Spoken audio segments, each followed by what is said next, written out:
आज की इस वीडियो में क्लास 12वीं का गणित प्रश्नावली 6.1 का प्रश्न संख्या 11 को सॉल्व करेंगे। क्योंकि प्रश्न 1 से लेकर 10 तक हमने पार्ट 1 में ही सॉल्व कर लिया था, पार्ट 2 में 11 से सॉल्व करेंगे। 11 बोल रहा है कि एक कण वक्र 6y बराबर x³ + 2 के अनुगत गति कर रहा है, यानी ये बढ़ रहा है। ठीक है, तो वक्र पर उन बिंदुओं को ज्ञात कीजिए जबकि x निर्देशांक की तुलना में y निर्देशांक 8 गुना तीव्रता से बदल रहा है। ये बहुत इंपॉर्टेंट क्वेश्चन है, ध्यान से देखिएगा, आपके एग्जाम में ऐसा क्वेश्चन आते रहता है। ठीक है, तो सबसे पहले तो हमें यहाँ पर दिया है वक्र का समीकरण। ठीक है, तो लिखेंगे क्वेश्चन नंबर 11, वक्र का जो दिया है उसे लिख लेंगे। ठीक है, वक्र का समीकरण, थोड़ा सा बुक को हटा लेते हैं। ठीक है, वक्र का समीकरण आपके किताब में देखिए क्या दिया है। ठीक है, क्लीन दिख रहा है ना, कोई दिक्कत तो नहीं हो रहा है ना। चलो, तो वक्र का समीकरण जो दिया है वो दिया है हमारा 6y बराबर x³ + 2, और इसको मान लो समीकरण 1। ठीक है, इसमें और देखो क्या दिया है, ये बोला है कि वक्र उन बिंदुओं को ज्ञात कीजिए जबकि x निर्देशांक की तुलना में y निर्देशांक 8 गुना तीव्रता से बदल रहा है। यानी यहाँ पर उस वक्र का बिंदु निकालना है। ठीक है, यानी x y का मान निकालना है। ठीक है, लिखेंगे तो बिंदु निकालें। कौन सा बिंदु? तो x और y का वैल्यू। जैसे मान लो कि ये वक्र होता है ना, ये तो यहाँ पर जो बिंदु है, इस बिंदु यानी x y का वैल्यू बताना है। ठीक है, समझ में आ रही बात है। अब चलो, अब इसमें और चीज़ दिया है उसको पढ़ो। बोल रहा है कि जबकि x निर्देशांक की तुलना में जो y निर्देशांक है 8 गुना तीव्रता से बदल रहा है। ठीक है, इसका मतलब हुआ कि जो यहाँ पर लिखेंगे, जबकि हमारा जो दिया है उसको लिखते हैं कि जबकि जो x निर्देशांक है y के तुलना में, यानी dy जो dt है वो क्या हो रहा है, 8 × dx/dt हो रहा है। इस दर से ये बढ़ रहा है। ठीक है, बदल रहा है। अब आपको सर कैसे आपने लिखा, तो देखो यहाँ पर समझो, यही तो कहा है कि x निर्देशांक की तुलना में जो y निर्देशांक है 8 गुना तीव्रता से बदल रहा है। बदलने का मतलब रेट यानी t, नीचे t लगेगा, और x का dx/dt, y का dy/dt होगा। तो dy/dt जो है x के 8 गुना तीव्रता से बदल रहा है। कहने का मतलब है, आप लोग के बात समझ में नहीं आ रहा होगा, जैसे x = 4 है, तो ये किसका 4 वैल्यू है? x का है। वही सेम चीज़ है, यहाँ पर x बोला था ना, तो x किसके प्रति? y के। तो जो dy/dt है कितना? 8 गुना dx/dt के बदल रहा है। ठीक है, तो उल्टा होता है। आप लोग 10th क्लास में पढ़ेंगे, अब तो आप कहते हैं अपने पुत्री से, तो उल्टा वहाँ पर गुना किया जाता है। ठीक है, तो यहाँ भी सेम वही प्रोसेस है, क्योंकि यहाँ पर बोला गया है कि x निर्देशांक की तुलना में कौन? y कितना गुना? 8 गुना तीव्रता से बदल रहा है, तो उल्टा करते हैं, तो dy/dt = dx/dt हो जाएगा। ठीक है, यहाँ तक तो किसी कोई दिक्कत नहीं। अब चलो, इसे हम सॉल्व करना है, एक्स वाई का वैल्यू फाइंड करना है। तो सबसे पहले क्या करेंगे, समीकरण फर्स्ट को अवकलन कर देंगे। लिखेंगे समीकरण फर्स्ट का अवकलन t के सापेक्ष करने पर, t के सापेक्ष करने पर। ठीक है, तो क्या हो जाएगा? 6y है, 6 तो कांस्टेंट होता है, बाहर चला गया, y का हो जाएगा dy/dt बराबर x³ है, ये हो जाएगा 3x² और t के सापेक्ष कर रहे हैं तो हो जाएगा dx/dt प्लस ये 2 कांस्टेंट है, इसका वैल्यू 0 हो जाएगा। यानी यहाँ से देखो 6 का 6, dy/dt का आपका पहले से मान दिया है, देखो 8 × dx/dt बराबर 3x² dx/dt। तो dx/dt कट गया, 8 छक 48 बराबर 3x²। ये 3 गुना कर इधर आएगा तो भाग कर देगा, तो कट जाएगा। ये कितने बार में? 16 बार में। यानी x² बराबर कितना आ गया? x² बराबर 16 आ गया। ठीक है, तो यहाँ से x बराबर करेंगे तो रूट चढ़ जाएगा 16, और प्लस और माइनस दोनों लेकर के आएगा। x बराबर प्लस माइनस 16 का वर्गमूल 4। तो x का मान एक प्लस आ गया, एक बार माइनस आ गया। तो हम क्या करेंगे, एक बार प्लस रखेंगे जब x बराबर 4 रखते हैं समीकरण फर्स्ट में। ठीक है, तो क्या हो जाएगा? समीकरण फर्स्ट है आपका 6y = x³ + 2। तो यहाँ से 6y बराबर x का मान कितना है? 4। तो 4 का होल क्यूब प्लस 2, तो 6y बराबर दिख रहा है क्लियर ना कि नहीं दिख रहा है? बताओ पहले, दिख तो रहा ही होगा। ठीक है, 16 4 का पढ़ा 3 बार पढ़ेंगे, 4 × 4 × 4 तो 64 हो जाएगा, प्लस 2। ये 6y बराबर ये 66 हो गया। y बराबर करेंगे तो 66/6 कटा देंगे 11 बार में, यानी हमारा y का जो मान आ गया 11। ठीक है, y का मान कितना आ गया? 11। तो यहाँ से क्या आया? x का मान जब +4 ले रहे हैं तो y का मान 11। ठीक है, जब आगे बढ़ते हैं, जब x का मान -4 लेते हैं तो देखो क्या होता है। 6y बराबर x³ + 2, तो 6y बराबर -4 के पावर 3 + 2, तो 6y बराबर -64 + 2, तो 6y बराबर ये हो जाएगा -62। तो y बराबर कितना हो जाएगा? -62 कितना? ये 6 हो जाएगा। अब ये कटेगा तो नहीं? अब कटेगा भी तो किस में जाएगा? डिसमल में। तो इसको क्या करते हैं, इसको 3 से कटाते हैं, शायद 3 से कट जाए। 3 से नहीं, 2 से कटा, 2 × 3 = 6 और 2 31 बार में, यानी y का जो मान आया -31/3 आ गया। तो लास्ट में लिख लेंगे, ठीक है, कि यहाँ पर जो x का मान लिए 4 तो y का 11 आ गया, और यहाँ पर क्या आ गया? x का मान लिए -4 तो y का मान -31/3 आ गया।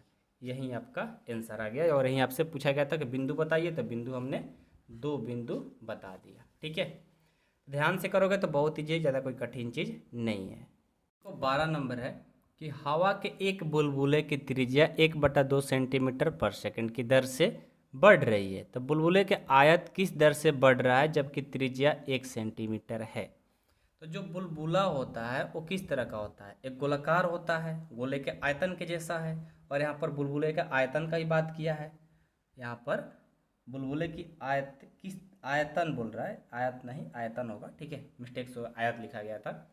तो जो बुलबुला होता है गोलाकार होता है, तो गोले के आयतन से हमारा इक्वेशन क्या है? बन जाने वाला है। ठीक है, और सारे फार्मूला हम फर्स्ट ही वीडियो में लिखवा भी दिए थे। ठीक है, तो सबसे पहले जो दिया रहता है इन सब क्वेश्चन में उसको लिख लिया जाता है। तो बुलबुले में क्या दिया? त्रिज्या, तो लिखेंगे बुलबुले में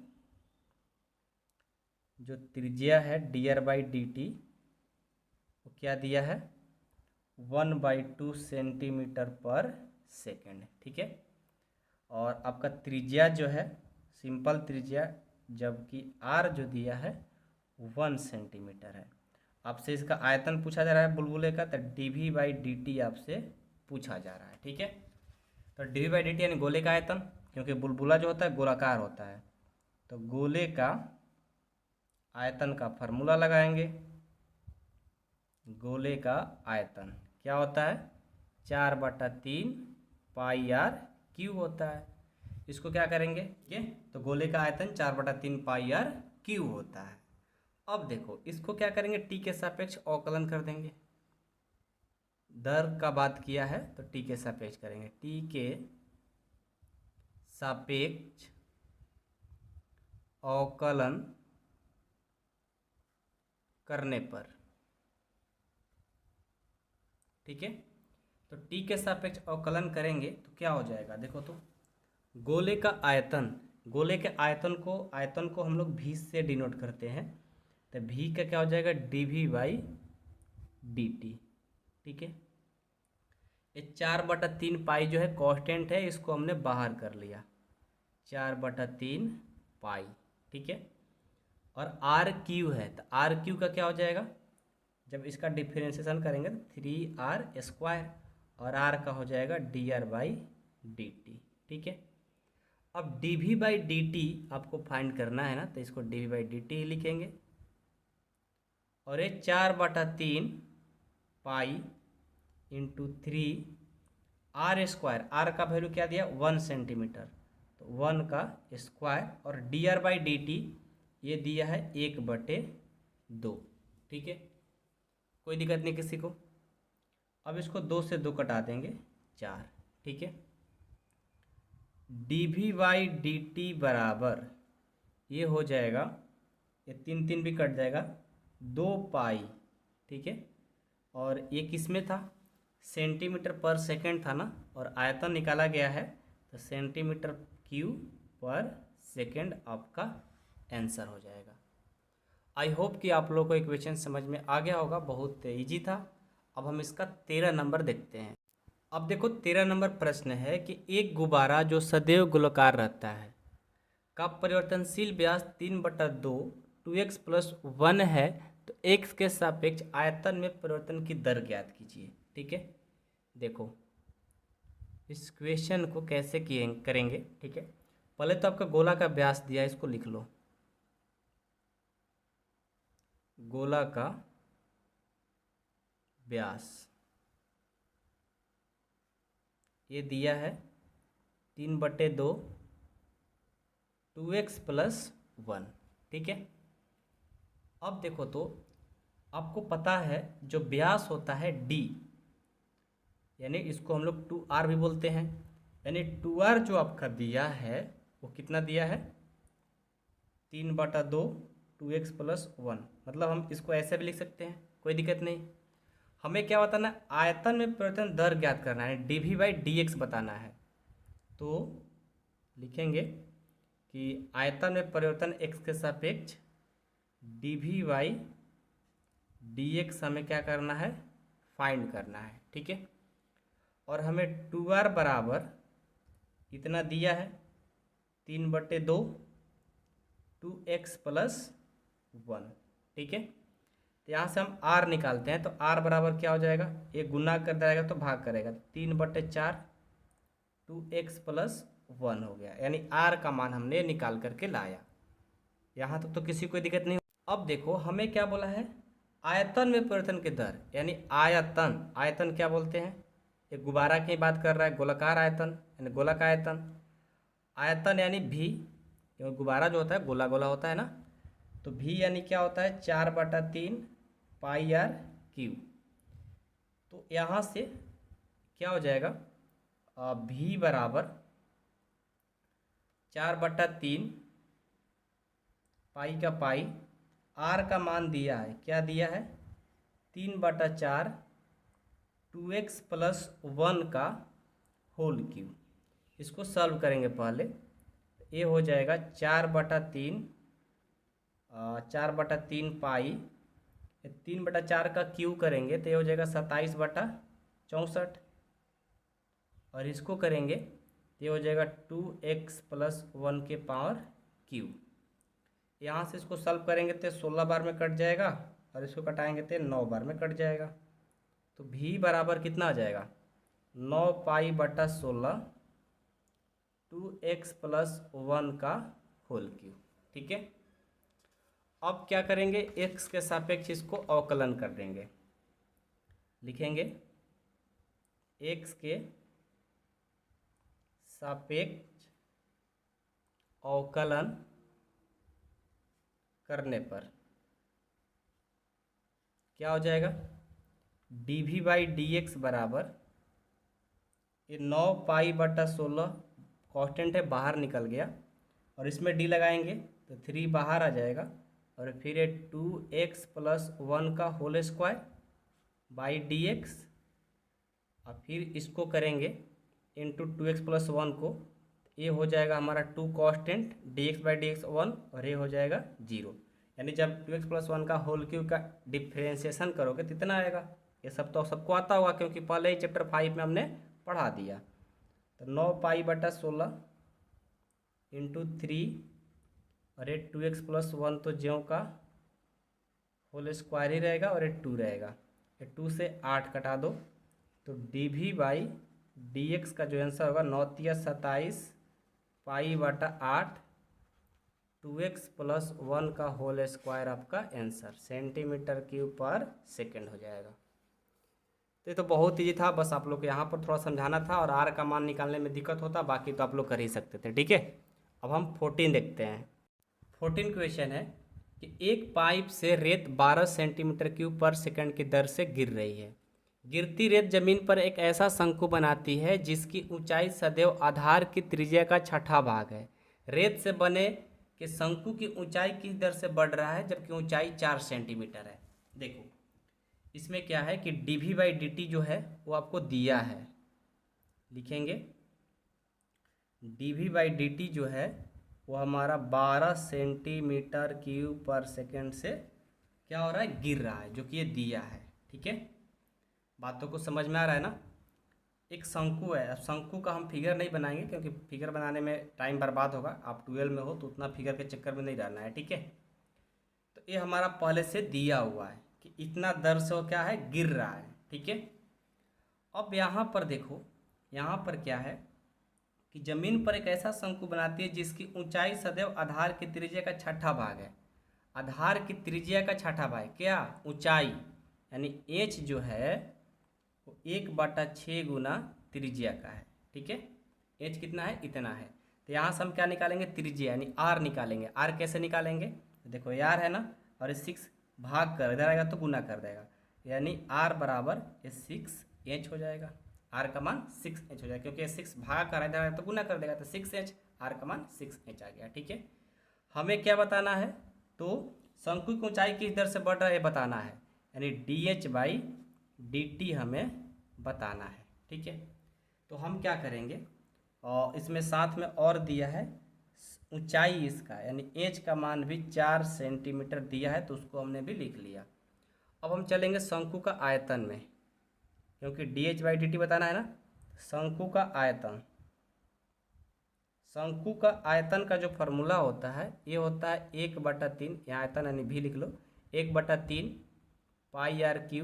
πr² h होता है। ठीक है, तो v बराबर 1/3 ये पाई, r का मान देखो क्या दिया है 6h² और h का मान 4 दिया है, तो v बराबर हो जाएगा 1/3 पाई 36h² 36h² इंटू 4।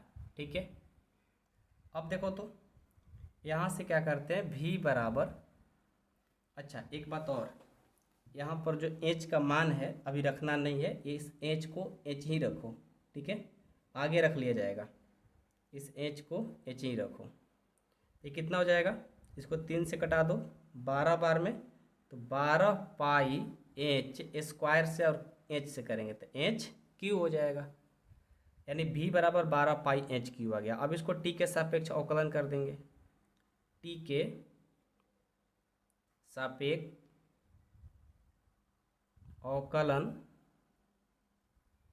करने पर क्या हो जाएगा, dv/dt, ये 12 पाई को बाहर हमने किया, h को करेंगे तो ये कितना हो जाएगा, h को करेंगे तो 3h² और dh/dt हो जाएगा। ठीक है, तो यहाँ से dv/dt हमारा मान दिया है पहले से 12, और ये 12 पाई और ये 3 का 3 और h का मान दिया है 4, तो 4 का स्क्वायर करेंगे 16 और dh/dt, ये 12 12 कट गया। ठीक है, यहाँ पर बच गया 1, ये कितना हो जाएगा 48 पाई इंटू dh/dt, ये गुना कर कराएगा तो भाग कर देगा, तो 48 पाई हो जाएगा dh/dt, यानी फाइनल आंसर जो होगा dh/dt आया 1/48 पाई हमारा आंसर।